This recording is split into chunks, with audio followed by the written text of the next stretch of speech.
Hello everyone, welcome back to another session of BricsCAD Tip of the Month.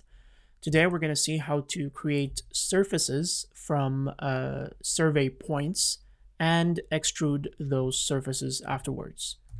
So first of all, what I have here are points colored in red, as you can see here, and these represent my surface points, and the green points here represent the floor. So here's how to quickly create surfaces with Promine. First, we're going to head to the modeling category, and from the surfaces module, we're going to click on triangulate.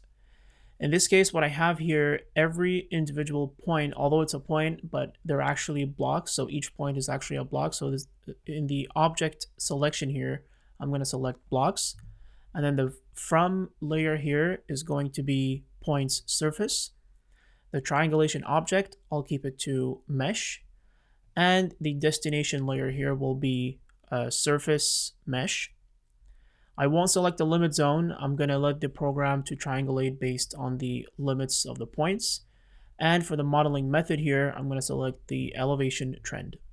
Hit OK, and here's our surface created. For my floor mesh, I'll redo the exact same process again. I'm just going to change the color here to a different one. And we're going to go back and triangulate. And now in this case, it's going to be from points floor to floor mesh. In this way here, again, same triangulation method, and hit OK. Now, as you can see here, we have a mesh representing my surface and a mesh representing my floor one here. So now to extrude the surfaces, what I'm going to do is use the command extrude surface. First, I will extrude my top surface down. So when I select the mesh and hit enter, the program will ask me here, enter a value. So I'm going to extrude it down by 20, so that's -20. Hit enter, and now the program should take this top surface here and extrude it downwards, as you can see here. I'll do the same thing with the floor. So again, use the extrude command, select the floor, hit enter, and extrude upwards by 20. So that's +20 or just 20. And it'll take the floor and extrude it upwards. We can't really see the actual surfaces here because of the extrusion, but we can switch to wireframe to have a quick idea of what it looks like here. So as we can see, we can actually select this one and change its color just to make sure that we can clearly see what's happening here. Well, this is the floor, so I'm going to change it to green as the mesh was, and the surface one will be red. So we can kind of see how the extrusion was done here. So the top surface was extruded down by 20, and the floor was extruded up by 20 as well. Now, what we can do here is essentially get the difference by using the intersection command from solids.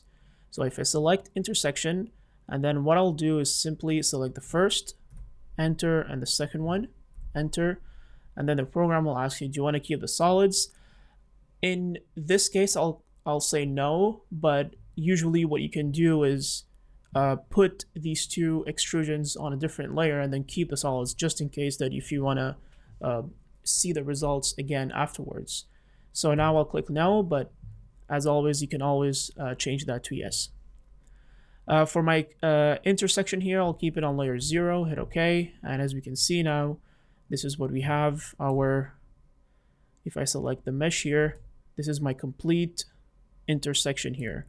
If I switch this to realistic, I can actually see that this is a complete closed solid. I'll turn off the other layers to have a better look, and there we go. This is what it looks like here. And of course, we can always calculate the volume and tonnage. So if I select the volume command from solids, select the density, for example 2.75 and a swell factor of 1, hit OK, select the solid, hit enter, and in our command line we should now see the total volume as well as the total tonnage. And this is one way how to find the intersection of solids and calculate the volume.